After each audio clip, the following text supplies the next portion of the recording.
Le bruit des éclats de rire traversa la joaillerie comme une lame tranchante. 3 femmes élégamment vêtues pointaient du doigt le jeune homme de 17 ans qui venait d'entrer dans la boutique, leur rire résonnant entre les vitrines de cristal et les bijoux étincelants. « Regarde qui est là !» murmura la première vendeuse en ajustant son blazer rouge, tout en observant le garçon en baskets usées et jeans rapiécés. « Il doit être perdu. Le centre commercial populaire est de l'autre côté de la ville. » Le garçon s'arrêta au milieu de la boutique, sentant le poids des regards sur lui. Ses mains tremblèrent légèrement en tenant une enveloppe froissée dans la poche de sa veste usée. À l'intérieur, 9 mois d'économie. 9 mois de travail après l'école, transportant des caisses au supermarché, lavant des voitures le week-end, gardant chaque pièce avec un seul objectif en tête. « Excusez-moi », dit-il en s'approchant du comptoir principal où les 3 femmes se tenaient comme les gardiennes d'un trésor. « J'aimerais voir quelques colliers. C'est pour ma mère. » La deuxième vendeuse, une blonde aux ongles parfaitement manucurés, se couvrit la bouche pour dissimuler un sourire moqueur. « Mon chéri, tu es sûr d'être au bon endroit ? Nos colliers commencent à 2000 reais. » Le jeune homme prit une profonde inspiration, essayant de rester calme alors qu'il sentait la chaleur monter dans son cou. Il avait répété ce moment des centaines de fois devant le miroir de la salle de bain, imaginant comment ce serait d'entrer dans la joaillerie la plus célèbre de la ville et de choisir quelque chose de spécial pour sa mère. Il n'avait jamais imaginé qu'il serait accueilli par des rires. « J'ai de l'argent, » répondit-il, la voix ferme malgré l'embarras. « J'ai beaucoup travaillé pour économiser. » La troisième vendeuse, la plus âgée et apparemment la superviseuse, croisa les bras et l'examina de la tête aux pieds avec une expression de pur mépris. « Laisse-moi deviner. Tu dois avoir 300 reais dans ta poche et tu penses pouvoir acheter quelque chose ici ? En fait, j'ai 1200 reais, dit-il en sortant l'enveloppe de sa poche. Les billets étaient soigneusement rangés, certains encore pliés comme lorsqu'ils sortaient du distributeur automatique. Les 3 femmes échangèrent des regards et éclatèrent en rire encore plus fort. D'autres clients dans la boutique commencèrent à se retourner pour observer la scène, certains avec curiosité, d'autres clairement mal à l'aise avec la situation. « 1200 reais, » répéta la blonde en faisant semblant d'essuyer des larmes de ses yeux. « Mon Dieu, avec ça tu peux t'acheter un bracelet fantaisie chez le camelot. » Le jeune homme sentit ses joues brûler. Chaque mot était comme un coup au ventre, mais il ne pouvait pas abandonner. Pas après tout ce temps à économiser, rêvant du moment où il pourrait offrir quelque chose de vraiment spécial à la femme qui avait tout sacrifié pour lui. « Écoute, gamin, » dit la superviseuse en se penchant sur le comptoir avec un sourire cruel. « Ici, c'est la joaillerie impériale. Nous servons de vraies personnes. Tu sais, des entrepreneurs, des médecins, des avocats. Pas des garçons qui pensent pouvoir acheter des diamants avec de l'argent de poche. »« Ce n'est pas de l'argent de poche, » répondit-il, la voix commençant à trembler. « Je travaille depuis mes 15 ans. Je me lève à 5 heures tous les jours avant l'école pour... » « Que mignon !» interrompit la deuxième vendeuse. « Il travaille. Probablement coursier ou quelque chose comme ça. Peut-être livreur de pizza. » Les rires s'intensifièrent, et le jeune homme eut envie de s'enfuir. Mais il se souvint du visage fatigué de sa mère quand elle rentrait à la maison après 3 services consécutifs à l'hôpital où elle travaillait comme aide-ménagère. Il se souvint des fois où elle avait sauté le dîner pour qu'il puisse manger. Il se souvint de la façon dont elle souriait toujours, même quand les factures s'accumulaient sur la table de la cuisine. « S'il vous plaît, » dit-il presque en chuchotant. « Je veux juste voir quelques colliers. C'est l'anniversaire de ma mère la semaine prochaine. » La superviseuse fit un geste dramatique, feignant d'être touchée par l'histoire. « Ah, quelle histoire touchante! Et je parie que ta maman sera émue par un bijou de 1200 reais. Ça doit être un vrai luxe pour vous. » À ce moment-là, une cliente élégante qui observait la scène de l'autre côté de la boutique s'approcha du comptoir. C'était une femme d'environ 60 ans, vêtue d'un costume bleu marine impeccable et portant un sac qui valait plus que ce que beaucoup gagnaient en un an. « Désolée de vous interrompre, » dit-elle en s'adressant directement aux vendeuses. « Mais pourriez-vous baisser un peu la voix ? Vous dérangez les autres clients. » La superviseuse se redressa immédiatement, reconnaissant clairement une personne importante. « Ah, bien sûr. Excusez-nous, madame. Nous étions simplement en train d'expliquer la situation à ce jeune homme. » La femme regarda le garçon puis les vendeuses, son expression montrant qu'elle avait parfaitement compris ce qui se passait. Mais, à la surprise de tous, elle se contenta d'acquiescer et s'éloigna, retournant de l'autre côté de la boutique. Le jeune homme sentit le dernier fil d'espoir se dissoudre. Si même une cliente importante ne s'était pas donné la peine de le défendre, peut-être qu'il n'appartenait vraiment pas à cet endroit. Peut-être que les vendeuses avaient raison. Il était sur le point de ranger son argent et de partir lorsqu'un événement inattendu se produisit. Son téléphone sonna, Et le nom qui apparut à l'écran fit battre son cœur d'une manière différente. C'était un numéro qu'il reconnaissait, mais qui appelait rarement pendant la journée. « Excusez-moi », dit-il aux vendeuses en répondant à l'appel avec des mains tremblantes. La voix à l'autre bout de la ligne prononça seulement quelques mots, mais ils suffirent à faire basculer complètement le monde du jeune homme. Il raccrocha et regarda les 3 femmes qui le fixaient encore avec des sourires moqueurs. Quelque chose avait changé dans ses yeux. Une étincelle de détermination qui n'était pas là avant. Si vous aimez cette histoire pleine de rebondissements, n'oubliez pas de vous abonner à la chaîne pour ne pas manquer les prochains chapitres qui vont vous laisser bouche bée. Les 3 vendeuses observaient le changement dans la posture du jeune homme avec une curiosité croissante. La superviseuse, qui s'appelait Béatrice, ajusta ses lunettes sur son nez et croisa les bras, attendant qu'il abandonne enfin et quitte la boutique. « Alors » demanda-t-elle avec impatience. « Tu vas rester là toute la journée à ne rien faire ou tu vas chercher une boutique plus adaptée à ton budget ?» Le garçon rangea son téléphone dans sa poche, mais quelque chose dans ses yeux avait complètement changé. Il n'était plus le garçon timide et embarrassé d'il y a 5 minutes. Il y avait une étrange sérénité dans son expression, comme s'il savait quelque chose qu'elle ne savait pas. « En fait, » dit-il, la voix ferme et claire, « j'aimerais voir ce collier-là, dans la vitrine. Celui en diamant avec pendentif en saphir. » Béatrice suivit son regard et faillit s'étouffer. Le jeune homme pointait l'une des pièces les plus chères de la boutique, un collier qui coûtait 15 000 reais. « Tu te moques de moi » rit-elle, mais une note d'irritation perçait dans sa voix. « Ce collier coûte plus que ce que tu gagnes en un an entier. » La deuxième vendeuse, Carla, s'approcha en secouant la tête. « Écoute, mon cher, ça suffit de perdre notre temps. Nous avons de vrais clients à servir. » À ce moment-là, la cliente élégante qui avait demandé de baisser la voix s'approcha à nouveau. Elle avait observé la scène discrètement, tout en feignant d'examiner d'autres pièces. « Excusez-moi, » dit-elle en s'adressant directement à Béatrice. « Pourriez-vous m'aider avec ces boucles d'oreilles en émeraude? Je suis intéressé à les acheter. » Immédiatement, les 3 vendeuses se transformèrent. Les sourires moqueurs furent remplacés par des expressions serviles et attentives. Elles se précipitèrent pour servir la cliente, laissant le jeune homme momentanément de côté. « Bien sûr, madame, » dit Béatrice, courant presque vers la vitrine. « Ces boucles d'oreilles sont une pièce exclusive, importée directement de Colombie. Le prix est de 28 000 reais, mais pour une cliente spéciale comme vous. » Pendant que les vendeuses se concentraient sur la cliente importante, le jeune homme observa chacun de leurs mouvements.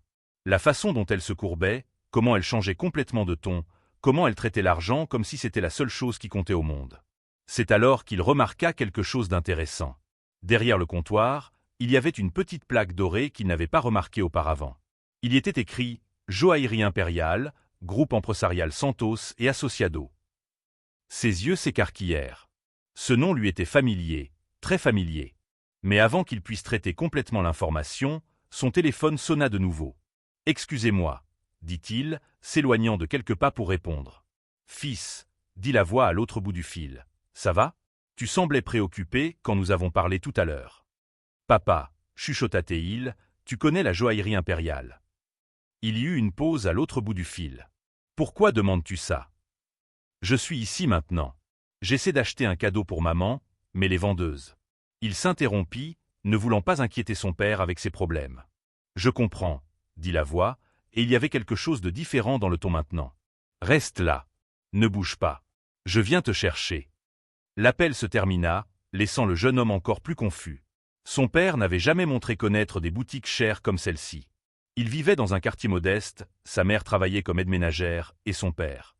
Eh bien, son père disait toujours qu'il travaillait dans les affaires, mais ne précisait jamais exactement ce qu'il faisait. Pendant ce temps, les vendeuses continuaient à flatter la cliente élégante, qui avait décidé d'acheter non seulement les boucles d'oreilles, mais aussi une bague en diamant. « Excellent choix !» se vante Carla. « Madame a un goût exquis. Je vais tout préparer pour le paiement. » La troisième vendeuse, Livia, en profita pour s'approcher à nouveau du jeune homme. « Écoute, gamin, tu sembles être poli, alors je vais te donner un conseil gratuitement. Cette boutique n'est pas pour des gens comme toi. Économise ton argent et achète quelque chose de joli dans une boutique plus simple. Ta mère sera heureuse quand même. » Elle dit cela sur un ton condescendant, comme si elle lui faisait une faveur. Comme si c'était un acte de gentillesse de lui rappeler sa place dans le monde. Le jeune homme la regarda dans les yeux et, pour la première fois, sourit. Ce n'était pas un sourire de bonheur, mais celui de quelqu'un qui venait de comprendre quelque chose de très important. « Merci pour le conseil, » dit-il calmement. Mais je crois que je vais attendre un peu plus longtemps. Livia fronça les sourcils. Attendre quoi? Un miracle? Avant qu'il puisse répondre, la porte de la joaillerie s'ouvrit avec un doux son de cloche. Un homme en costume sombre entra dans la boutique, et quelque chose dans l'atmosphère changea instantanément. Il n'était pas particulièrement grand ni physiquement imposant, mais il y avait quelque chose dans sa présence qui fit taire toutes les conversations.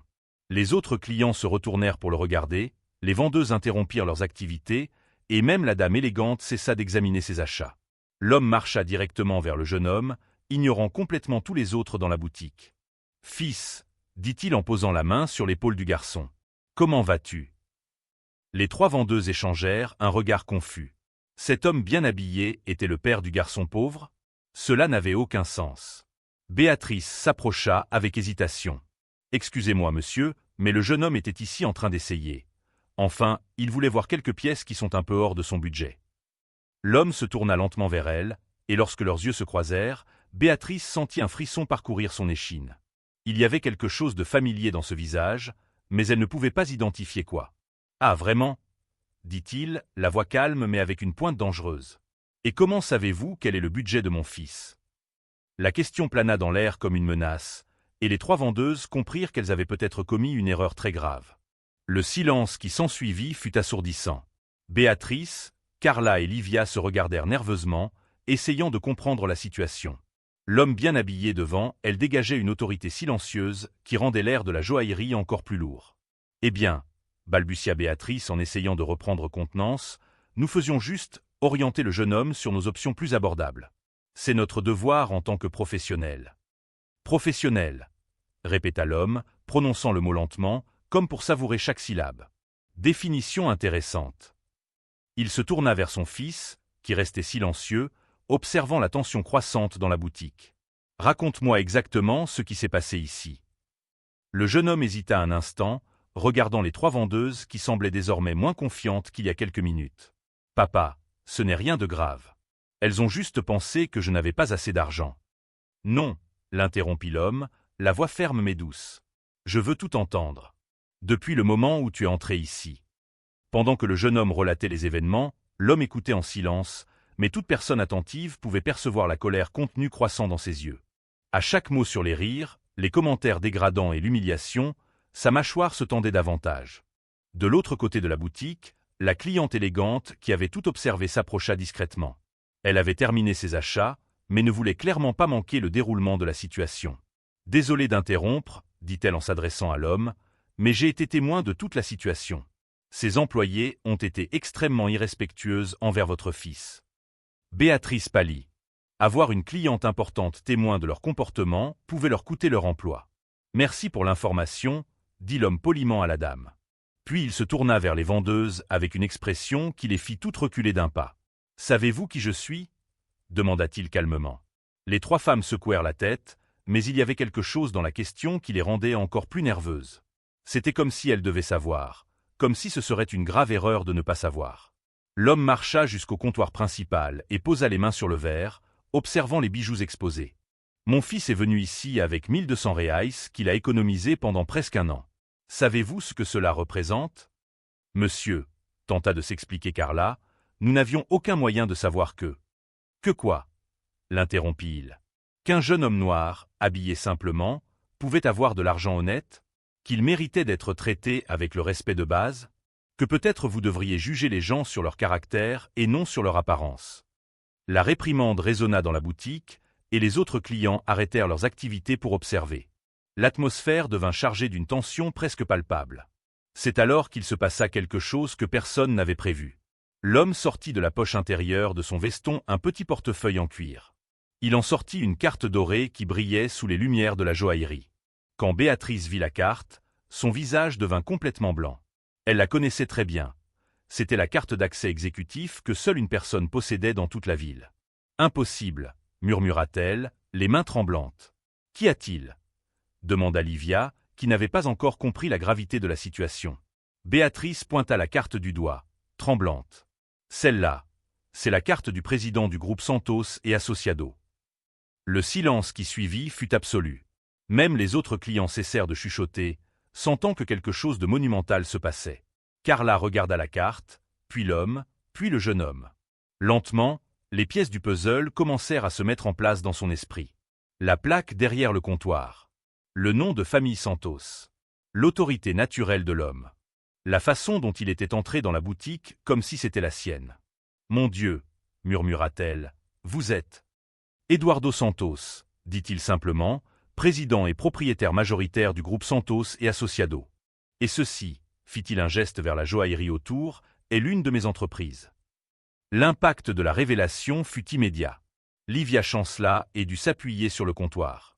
Carla se couvrit la bouche de ses mains, horrifiée. Béatrice semblait au bord d'un effondrement nerveux. Le jeune homme regarda son père, les yeux écarquillés. Toute sa vie, il avait cru qu'il vivait modestement parce que c'était comme ça. Il n'avait jamais remis en question pourquoi son père travaillait à des horaires irréguliers, pourquoi il recevait parfois des appels urgents, pourquoi il insistait toujours que le plus important dans la vie était le caractère, pas l'argent. « Papa, » murmura-t-il, « pourquoi ne m'as-tu jamais dit ?» Eduardo posa la main sur l'épaule de son fils, son regard s'adoucissant pour la première fois depuis qu'il était entré dans la boutique. « Parce que je voulais que tu grandisses en connaissant la vraie valeur des choses. Que tu saches travailler, que tu respectes les gens, quelles que soient leurs conditions sociales. Que tu deviennes un homme de caractère avant de savoir qu'un jour tu hériterais de tout cela. » Il se tourna à nouveau vers les vendeuses, qui semblaient maintenant être en état de choc. « Vous avez humilié mon fils parce que vous avez jugé qu'il ne méritait pas d'être ici. Vous l'avez traité comme une ordure parce que ses vêtements n'étaient pas assez chers, parce que sa peau n'avait pas la couleur que vous vous attendiez à voir dans une joaillerie de luxe. » La voix d'Eduardo devint plus basse, plus dangereuse. « Vous avez ri de lui. Vous avez fait des blagues sur son travail honnête. Vous lui avez suggéré de chercher une boutique plus appropriée pour des gens comme lui. » Les larmes commencèrent à couler sur le visage de Béatrice.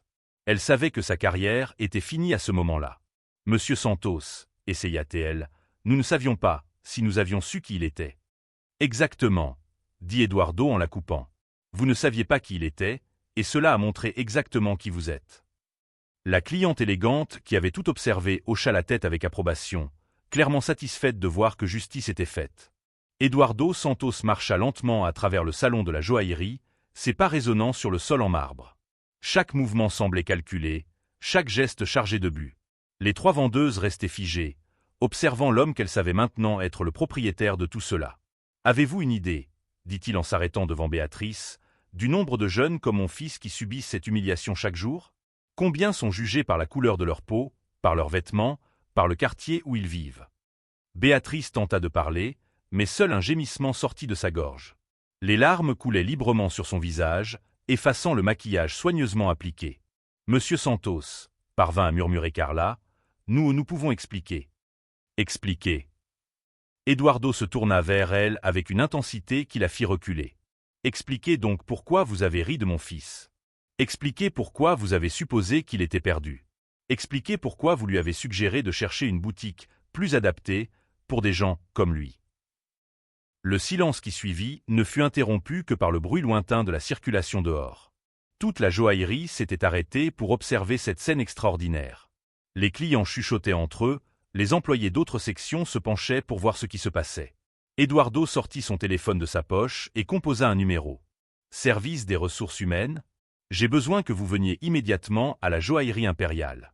Nous avons une situation qui nécessite une attention urgente. » Pendant qu'il parlait au téléphone, son fils restait silencieux, encore en train de digérer tout ce qu'il venait de découvrir. Le jeune homme qui, il y a une heure, croyait mener une vie simple, apprenait maintenant que son père était l'un des hommes les plus puissants de la ville. « Pourquoi, papa ?» demanda-t-il lorsqu'Eduardo raccrocha. « Pourquoi m'as-tu caché tout ça ?»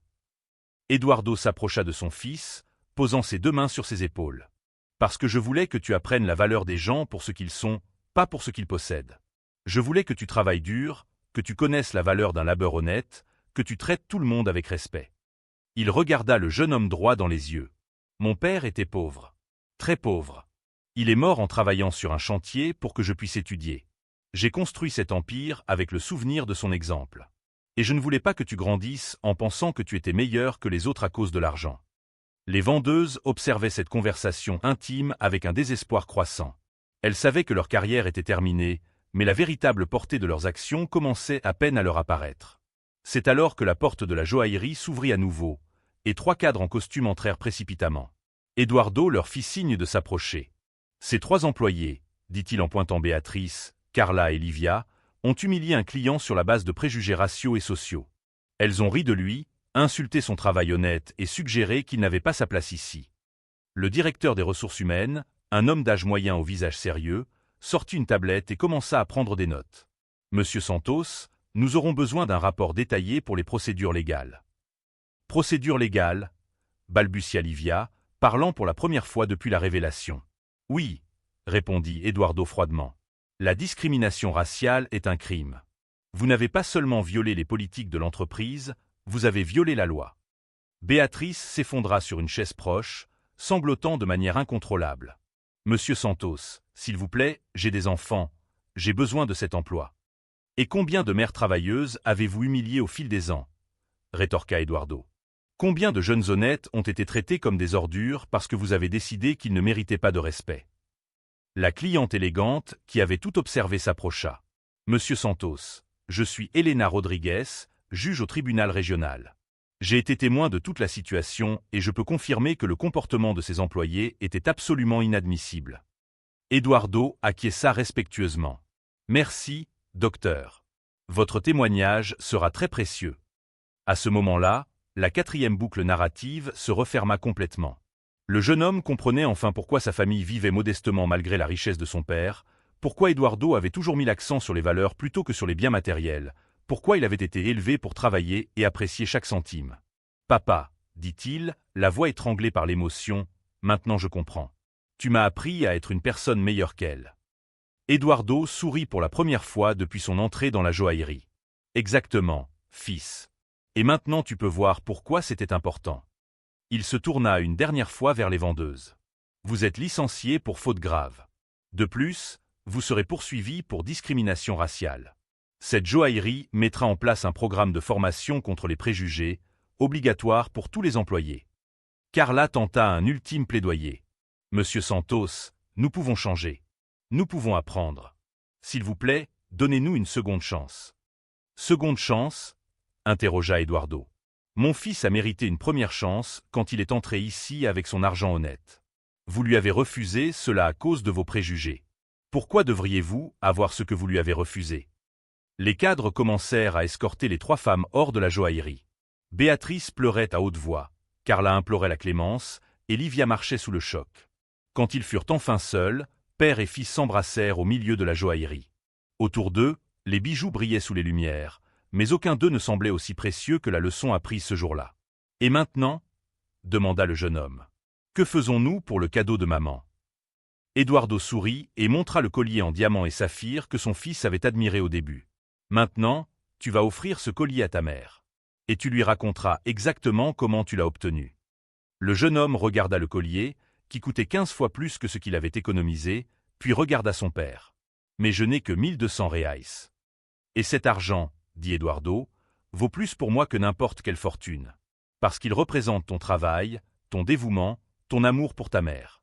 Le reste n'est qu'un cadeau d'un père fier. » 3 mois plus tard, la joaillerie impériale avait complètement changé. Là où régnait autrefois un environnement d'élitisme et de préjugés, une équipe diversifiée et véritablement accueillante travaillait désormais. Le programme de formation contre la discrimination mis en place par Eduardo Santos était devenu un modèle pour d'autres entreprises de la ville.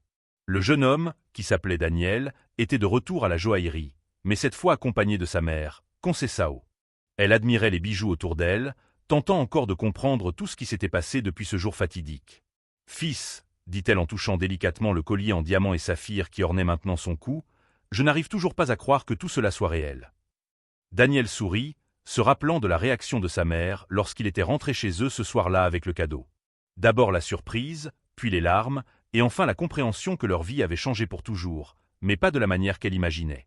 Eduardo s'approcha du couple, portant un porte-document en cuir. « Conceição, comment te sens-tu » ?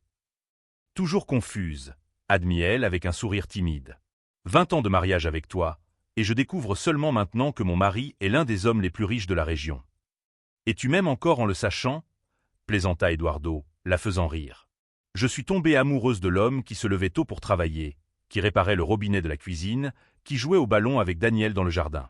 L'argent n'a rien changé à cela. » Daniel observa l'interaction de ses parents avec un sourire. Au cours des 3 derniers mois, il avait beaucoup appris sur la vraie nature de la richesse. Son père n'avait pas menti en disant qu'il travaillait dur. Il travaillait réellement, supervisant personnellement chaque entreprise de l'Empire qu'il avait construit. « Papa, » dit Daniel, « puis-je poser une question ?»« Bien sûr. » « Que s'est-il passé avec les 3 vendeuses ?» Eduardo soupira, ouvrant son porte-documents. « Eh bien, c'est une histoire intéressante. Béatrice a été condamnée à 6 mois de service communautaire dans des organisations qui luttent contre le racisme. Elle travaille maintenant dans une ONG qui enseigne des compétences professionnelles aux jeunes des quartiers défavorisés.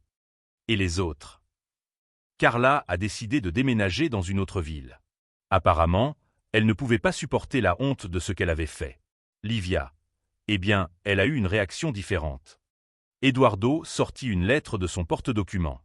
Elle m'a écrit ceci la semaine dernière. Daniel prit la lettre et lut à voix haute. Monsieur Santos, je sais que je ne mérite pas le pardon pour ce que j'ai fait à votre fils. Ces derniers mois, j'ai réfléchi à mes préjugés et j'ai réalisé à quel point j'avais eu tort. J'ai commencé une thérapie et je fais du bénévolat dans une crèche d'un quartier défavorisé. Je n'attends pas que vous me pardonniez, mais je voulais que vous sachiez que ce jour a changé ma vie pour le mieux. Merci de m'avoir montré qui j'étais vraiment. Le silence qui suivit fut respectueux. Conceição essuya une larme de ses yeux. Parfois, dit-elle, les gens ont besoin d'un choc pour voir la vérité sur eux-mêmes.